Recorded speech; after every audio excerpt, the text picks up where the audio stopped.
So, the Houston Rockets will acquire Chris Paul from the Los Angeles Clippers in a multiplayer deal that includes Sam Dekker, Montrezl Harrell, Lou Williams, Patrick Beverley, and a 2018 first-round pick. Chris Paul to the Houston Rockets. Wonder how he'll fit there. Should be interesting. Only time will tell. But what do you guys think about Chris Paul going to the Houston Rockets? This is another episode of Oh No's, the Talk Stream, and it's your boy, Sneakerbox O, checking in with y'all. Know it's been a little minute since I put one up on here, so I had to check in with y'all because this right here is a topic that I definitely want to touch on. Now, Chris Paul is a superstar talent. No one can take that away from him. He's had a great NBA career thus far, but he's also had some shortcomings, injury history, and he is small. When you see him on court with the other NBA players, you know, he's just one of the small guys. Now, he's definitely a superstar talent. He plays well above, the dude, if you look at his numbers on paper, he's probably not going to jump out at you too much.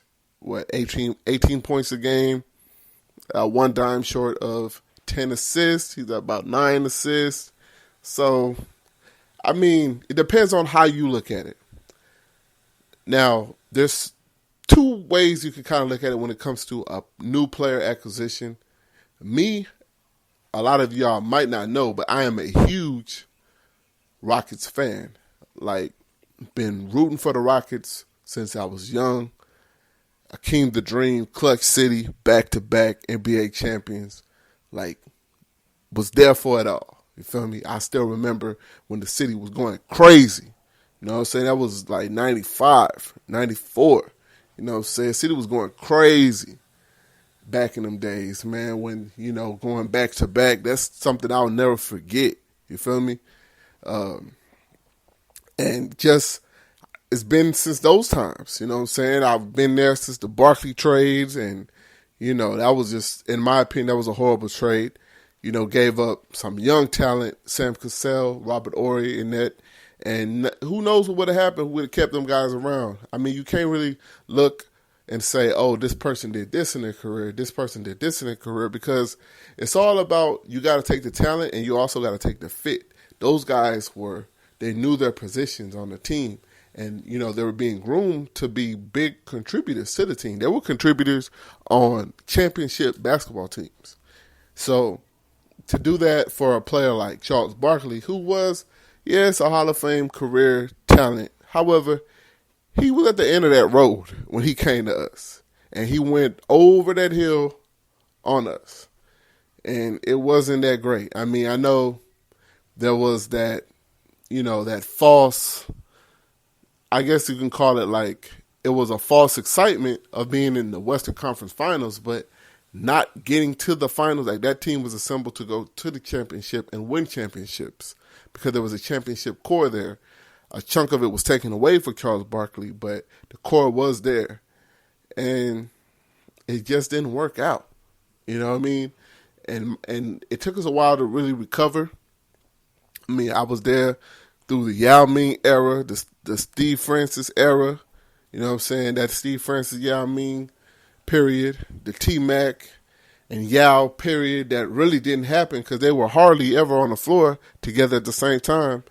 So, I was there for all of that. You know what I'm saying? So, and then, the whole, we were just scrambling around for years, but, shuffling players in and out. A lot of the players who are considered like great talents in the league passed through our system, from Kyle Lowry. I remember he was like a third string guard on our league and our team. Dragic, he was like a bench player. He had a run where he started a few, but Aaron Brooks, he was the one who really stood out when he played with us. There was so many players that came through our system and, went on to other teams and kind of, they had significant roles on other teams as well. I remember Landry was a forward, undersized guy. But I'm rambling. Back to Chris Paul. Chris Paul is a star talent. and he is one of the elite point guards in the league.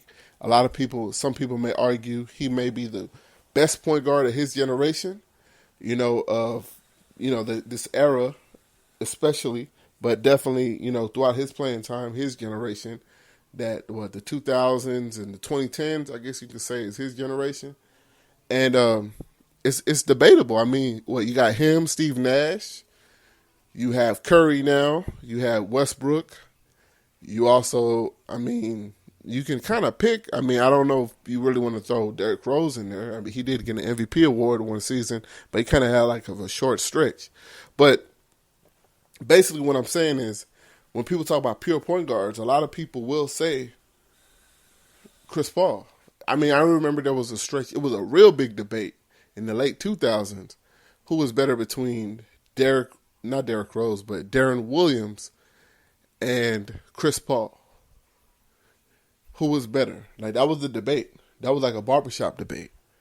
And, Chris Paul is still right in it right now in the debate as the best point guard. So it's cool to add a talent like that to your roster, but I look at it like, why do you add a guard talent, though, like that at the point guard position? Because you just moved Harden over to the point guard position, and he excelled. Like, he had the greatest offensive season all time. When you talk about the points that he accounted for on the offensive side of the ball, it's the most all time.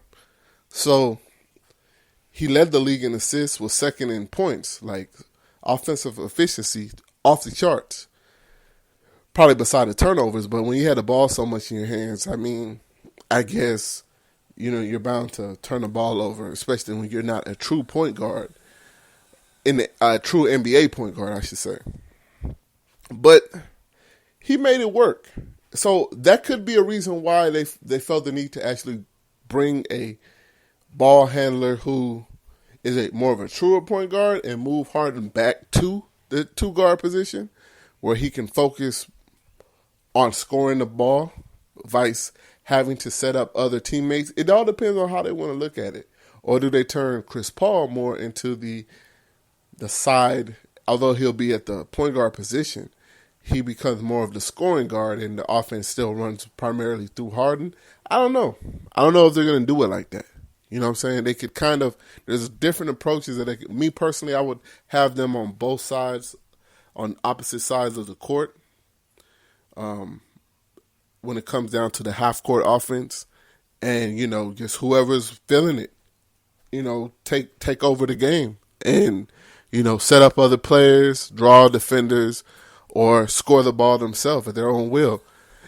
And Chris Paul will have that green light, but I don't know if he's going over there, if they're going to try to implement him, try to, run him like a Steve Nash kind of player, and that role of Harden kind of shifts more into like a Joe Johnson where he's primarily just shooting the ball more and, just getting his shots up and through the net where, Steve Nash was really the guy handling the ball, drawing defenders and, running the offenses. We'll see. We'll see how they how they do it up down there. But I'm not a fanatic to where every acquisition that my team gets, I go crazy over. I always look at the pros and the cons. Like I say, the pros, he's a star talent. 18 points, 9 assists, shooting 40% from the three. He will let it fly. He will have the green light to let it fly in Houston. But you give up Sam Decker, a young talent at the forward position, prospect. Who knows what he can bloom into? I would see him he could be a very quality basketball player, starter, if groomed properly, given the opportunity. It could turn into could flex that and parlay it into a star potential later down the line. Or, depending on the role. Now, Patrick Beverly was just the heart and soul of the team, especially on defense. He was the anchor. I believe he was first team all-defensive NBA team this year. So, the guy is definitely tenacious on defense. He was relentless. ask Russell Westbrook. I mean, Russell Westbrook will tell you, yeah, I got buckets on him, but you know what? I bet you he will tell you they weren't easy. I bet you he'll tell you that. Like, the dude definitely plays with his heart on his sleeve, and he gives pressure, man. He will pressure you. I mean, if you're just a star talent, I mean, good offense usually going to beat good defense. But I also look to see it. How easy was it for you to get points? If it was tough for you to get them points, then I'll take that. You know what I'm saying? But Patrick Beverley is definitely going to be missed on that defensive side of the ball with his tenacious D, because Chris Paul, although he is also an All-NBA first team, I believe he's first team as well. It's a different kind of. He has this reputation of being like a great defender. As of late, when you see him go against the elite guards in this league, I don't see it so much as so. I believe there was a period where he was an elite, great defender. I think he's more of a player who makes. He still gives you those efforts. I will still take him in a crunch situation.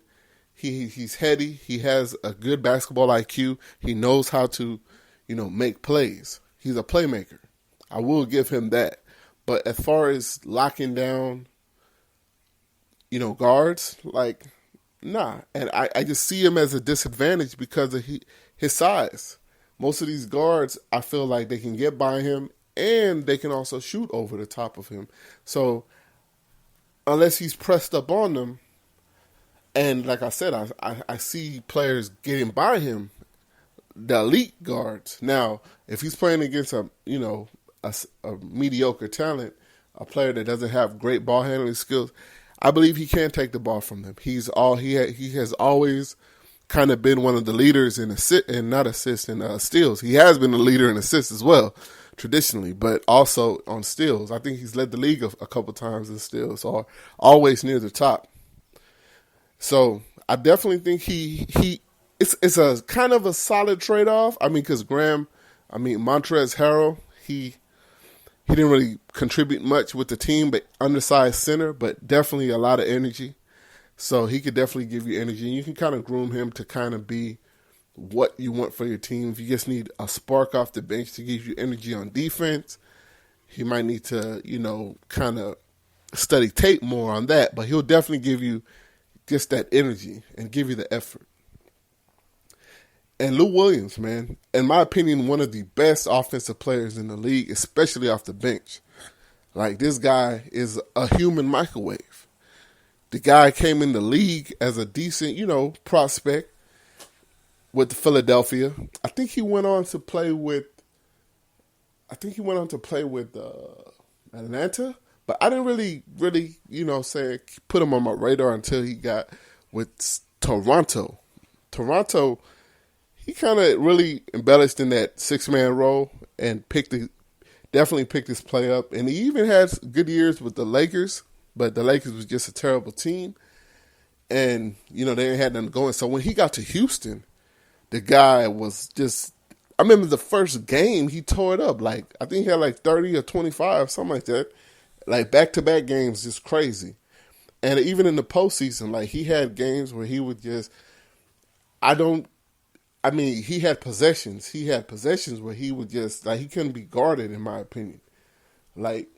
He's one of those players where one-on-one, he can get that ball through the net. He's going to find a way to score that ball. So it kind of sucks to lose those points from him. That's about 20 points. But you're getting a superstar talent. That's what you mortgage off. That's what you're banking on. So we shall see how this goes. We kind of tried this before with Ty Lawson, kind of small player. I think he kind of had better numbers than Chris Paul than when he was coming off that season with Denver. We got him. It just didn't work out with him and James Harden. But I will say that was probably the offense that they were running at the time. So we'll chalk it up to that, and hopefully this Chris Paul thing works. Hopefully they can get another player to play alongside with them. I've been hearing about Melo. Melo and Chris Paul are cool, so he's waiving that no trade clause. So it's definitely going to be interesting, man. Let me know what y'all think about everything. Till next time, y'all be cool. Stay up. Peace.